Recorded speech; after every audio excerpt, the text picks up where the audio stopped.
Let the freak speak! Hello and welcome back to another episode of Let the Freak Speak. I'm Nathaniel Lopez. And I'm Nicholas Valenzuela. Taking the counterculture to new lows, winging it harder than ever, morons of absurdity, masters of obscurity.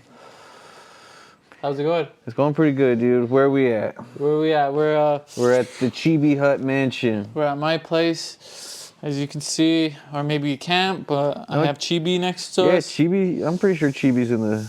Chibi's very comfortable with me. Yeah, I know. She'll bark at me every fucking She'll chance bark she at anyone gets. new. Look at, she's even getting ready to go to sleep. Well, look at, we soothe her.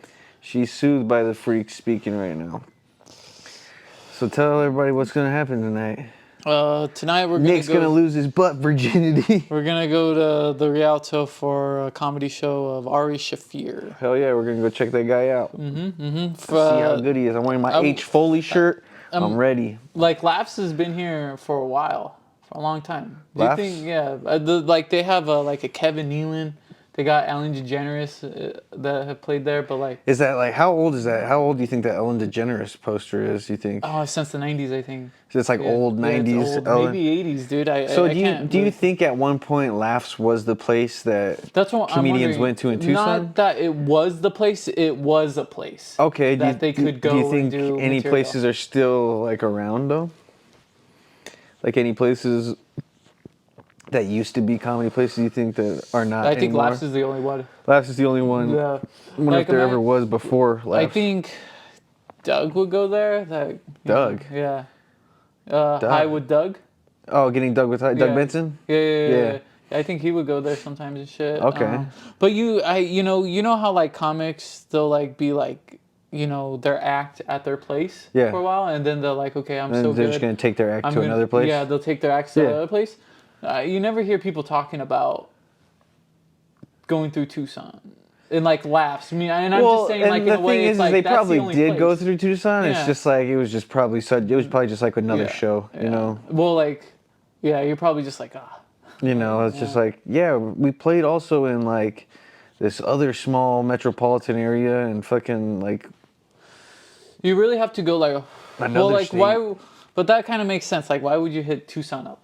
You would rather just go to. It's Phoenix. not that like why would you hit Tucson up, and if you do, it's just like you're not gonna be like, oh, Tucson would like. Yeah. It's probably not gonna be the best show of your fucking career. Yeah. Like even now, the tour dates you're going through, like let's say you're going through.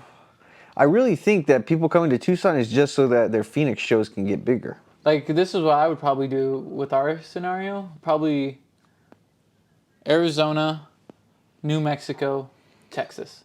Okay. Yeah. It's not a bad. It's not a bad line. Yeah. Do something like that, and then maybe like go like Arizona, Colorado, California. Yeah, that's another one too. But that one would probably be too long. Well, I mean, I would also just hit up New Mexico from fucking. I would go Arizona, New Mexico, Colorado, Nevada. Oh no, that's Utah, huh? Maybe stop at Nevada, like go like. Maybe do a circle around the 4 states. Yeah, you can. Call it the Four Corner Tour. You're crappy, so original. You're crappy fucking 5 minute. Good 5 minutes. You're playing it like you're going on tour, but you're just doing a bunch of open mics in different places. Rushing to get there, you don't even get on. Like, you're just like, show's been canceled tonight. I didn't get on the open mic. Fuck, it's so fucking stupid, dude. This place sucks. Don't ever come back to this place again. If our audio sounds weird throughout this, we're using wireless microphones and we're trying to get it right this time. That's a weird motivation, man. Like, I know, like I don't know, like, I mean, with the band, you always felt like it was a little bit of partying because you're going to be playing music. Yeah. But like with that type of tour, like a stand-up tour, I can only imagine what they say, like kind of feeling depressed.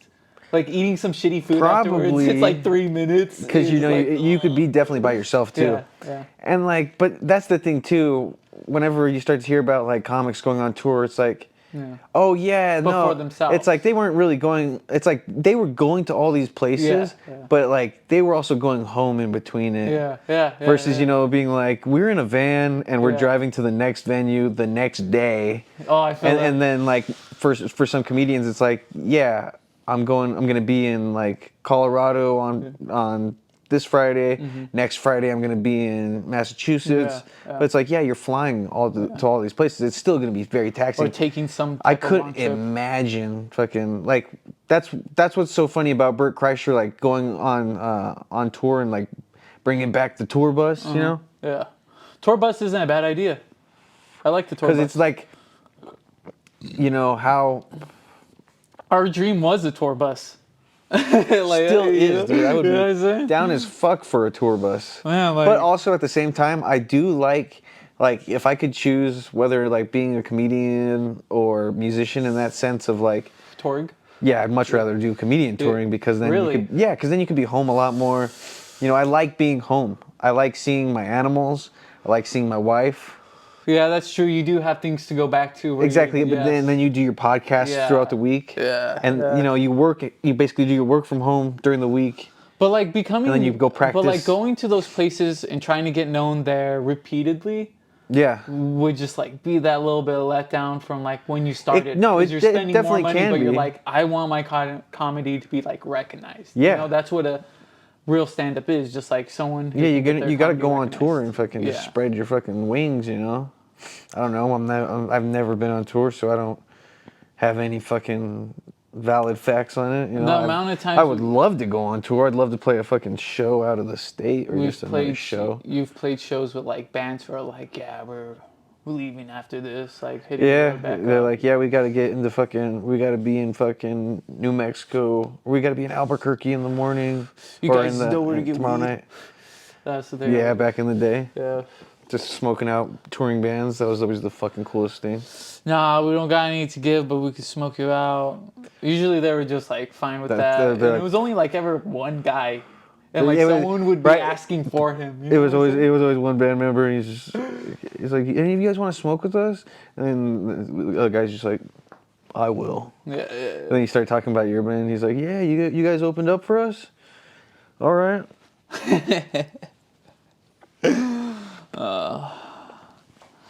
They throw a shout out to you on he's in this band, but you know his weed is really where it's at. You know, his music's all right, but his weed's fucking good, dude. Like the weed that he's got, it's good. That's good weed right there. I felt like there's been times where we like smoking dank with people. Yeah. And they've been pretty surprised by the weed we'd had. Do we look like people that would have bad weed?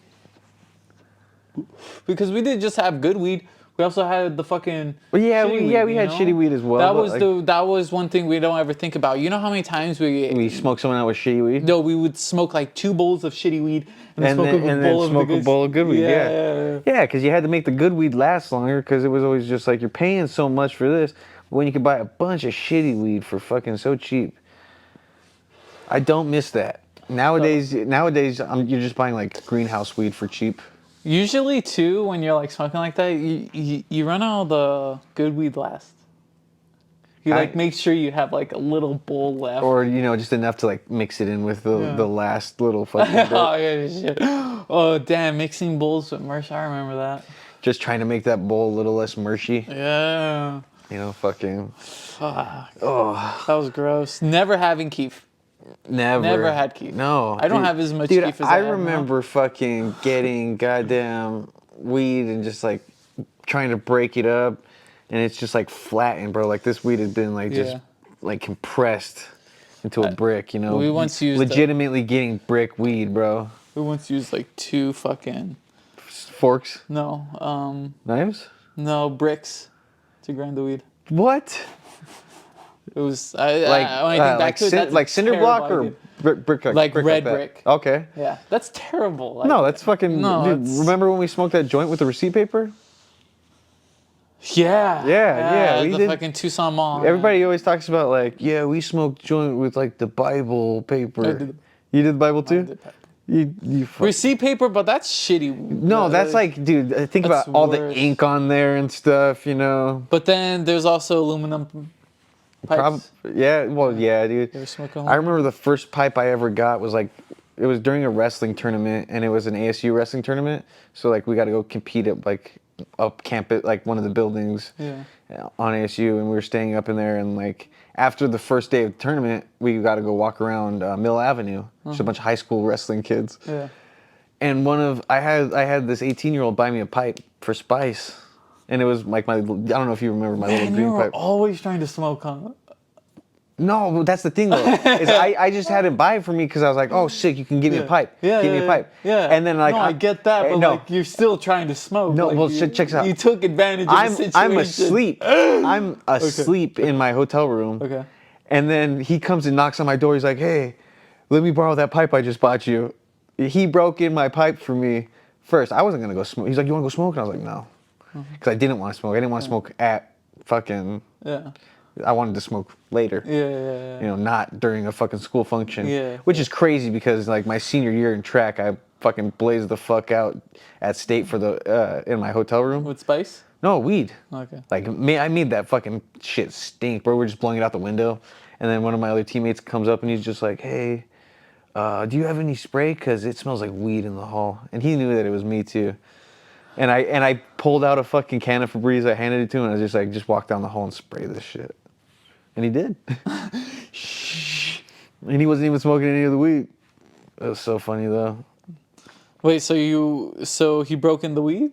I mean the pipe? Yeah. But did you smoke the Spice with that pipe? Yeah, no, that became like my Spice pipe. Ew. Yeah, no, it was crazy. What's crazy is like what ended up happening to that pipe at the end. At the end, we had like a little wooden recorder, you know, like a little doo-doo-doo. Yeah. And we taped off all the holes, and then we super glued the fucking metal like bowl piece to the end of the thing.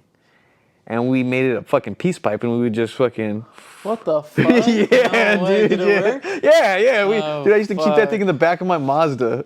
Dude, I don't remember that thing. Because you never smoked Spice with us. You smoked Spice with us once. You weren't really part of like. Yeah, that dude. time. You know what? That's the thing too. I didn't even live in San Juan either. Yeah, and like we would smoke Spice like continuously. Yeah, a lot. Gross, dude. Yeah, it was gross. I'm gonna write a book about it one day. You have Spice glasses. You wear these specialized glasses for your Spice. For my Spice trips. Yeah, for your Spice trips. Dude, that's what's crazy though. Imagine if you guys had more preparation like with Spice, but like. It's weird, like, you know, because drugs have always been like they've been ceremonious. Yeah. And then you have new age shit, you know, of people still have have their ceremonies though. Yeah, you know? but this is synthetic weed that like. No, exactly, and I like wouldn't even label it synthetic weed. This is like almost meth. Yeah. You're not putting any ceremony into that.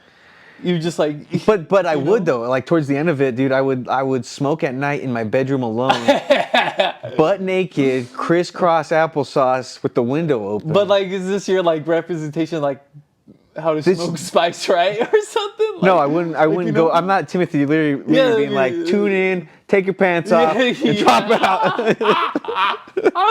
No, I'm fucking. I was just a fucking Spice addict, being a weirdo. Yeah, you're acting like you're on meth. But there's no preparation. But it was ceremonial in a way. Okay, dude, we can't all be fucking Don Juan where we gotta like sew up the newt's fucking eyelids. No, that's what I'm saying. Mouth. You can't do that with Spice. You can, but no one did. But no one did. You act cracked out. You're like watching Lord of the Rings. No, I was watching. You're waiting for the Bilbo part. It's like. I was watching A Midsummer's Night Dream. Okay. Because it was just old Shakespearean language, so you'd watch it while you're high on Spice, and you'd be like, "I have no clue what the fuck is going on, bro. It sounds like these people are speaking a different language." It's so weird, dude. That's so weird. Yeah, it's so strange. It was. It is. Strange. It was. It can't like you like what. Manifestation or spirituality can you get from watching Midsummer's Night high on Spice? You're like man. Naked.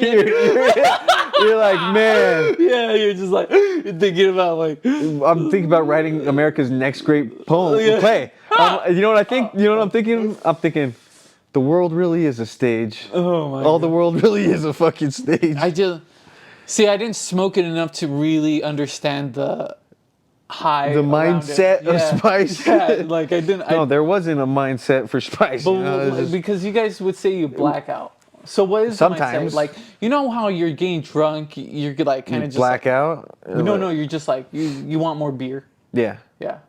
Like you smoke weed, You either well, can so smoke basically more weed what or you happened can't. would be, you'd smoke spice, wanna and then get after like 30 high. minutes, your spice high would usually kind of fade off, and then just smoke some more fucking spice, bro. Shit was $5 a tube.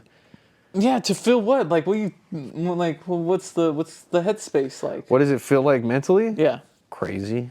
you're just like, fuck. I feel crazy. Sometimes you'd feel like you're seeing cartoons. Sometimes your mind would just be.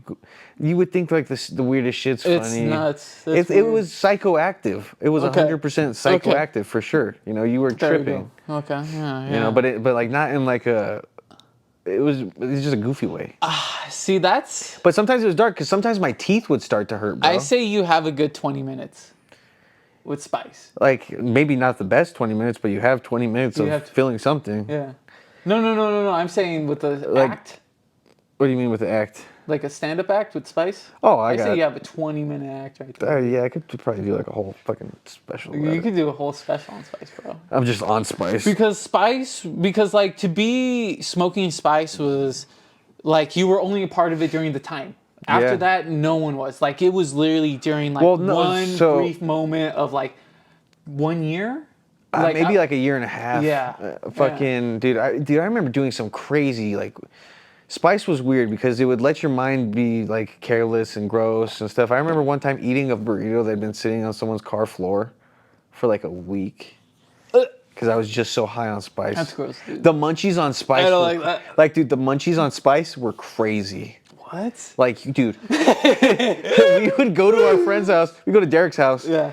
And just like. He had to tell us. He's like, you guys have to stop eating my fucking food, bro. You guys come to my house, you guys get high on spice, and then you just make ramen. No. Yeah, I remember that because because we would always do that. Yeah, no. Because I mean, we would do that really, but like there was like more of a conscious act of doing it when you're high on marijuana because like Efren or you would be like, we can't eat all this food, but like I remember going in there and like Efren would kind of be talking about smoking some spice, and then he'd come home after you guys would do that at night, and he'd say he would be like eating everything. No, dude, that's exactly drinking how it would everything, do, bro. and then his dad would get pissed off and be like, "What?" Yeah, dude, I would like. I remember just like I'd get high in the room, and then after I'd get dressed and start watching Midsummer's Night Dream, I would. it's just dude, in there. What's crazy is I watched it probably for like a month straight. Almost every night. That's so scary. What's crazy is I would like watch it to a point and then I would start falling asleep and then I'd wake up and it'd be back at the menu. You're already exhibiting like fucking insane behavior. Yeah, like insanity. Yeah, repetition. Your parents are like, "What the fuck is he smoking?" Spice. I was smoking spice. But no one has that experience. Like only few people do, and even then, like you have like people talking about. They were like near death, like they smoked. Dude, there were people like that overdosed. People were getting air vac'd out of San Manuel because of it. You guys didn't. And then we would laugh about it because we'd be like, "Those guys are pussies." But you guys had. But we were addicted. But not just that. You guys built the tolerance. You guys had a dosage that you guys would do and everything. Not really. We would just smoke, dude. Sometimes we get so fucked up on spice. I don't know. It sounds because sometimes we smoke too much. Yeah, that's like what I'm sometimes saying. we smoke like a joint. Yeah. Oh. Like, dude, you know how many times I would throw up on spice, bro? Dude, that's what's crazy. Like, I remember one time, bro, we rolled up some fucking. It must have been fatties. We rolled up 2 spice joints with like watermelon rolling papers, so they were like pink and they had the seeds on them. Yeah. And we were smoking both of them at the same time. And they were trying to light one and it fucking kind of singed my eyebrows and I was just like, oh my I was all, god, dude. what the fuck, man? That's cool. I like that. What? Smoking two joints of spice. The hippies were speed freaks. And all that's shit. that's what's funny about re-listening to the electric Kool-Aid acid test. You find out how much you kind of don't like hippies. Yeah. And if you do like hippies, you're probably into some gnarly drugs and just like gnarly drug habits. It's weird because they're like talking about how the hippies like. The ones who were the leaders were like the people who were from Ivy Leagues. Being well, like, they all came. Ken Casey came from Berkeley. Yeah. Fucking. No, was it Berkeley or Columbia? It was one of those. I think it was Timothy Leary came out of Columbia. Oh, really? Because that's East Coast. Okay. Yeah. Oh, yeah. I was gonna say I'm pretty sure it was Berkeley for Casey. But goddamn, dude, intellectuals were. they were leadership. Yeah, exactly. And that's why we're taking the counterculture to new lows, is because we have no. Yeah. I mean, for the most part, no real fucking intellectuals that are partaking in drugs nowadays. Yeah. Everybody that's taking drugs now is just kind of getting fucked up. Well, on the science drugs. behind it's already mostly been like, we found out everything about it. I don't know though, because we could probably say there probably still are mystics out there that are doing. Oh yeah. Things the right way, like, but we're taking the counterculture. You can't meet a mystic in our culture. You can, but you're probably less likely to believe them. Yeah, I feel like there's just there's too much going on nowadays. Or a woman giving me drugs. I'm like, but can't find a supplier. Yeah, I'll just call it therapy. I guess, yeah. Well, I think that's a good wrap. We have to get out of here. Yeah, we do. We do need to get out of here on time. This is Let the Freak Speak. I'm Nicholas Valenzuela. I'm Nathaniel Lopez. Taking the counterculture to new lows. Winging it harder than ever before. Sorry. Morons of absurdity, masters of obscurity. Thank you for another good episode. Like, subscribe, and follow everything. We love you. We do this to, Are you not entertained? Yeah, exactly. All right. Peace out, motherfuckers. Good night. Let the freak speak! Let the freak speak!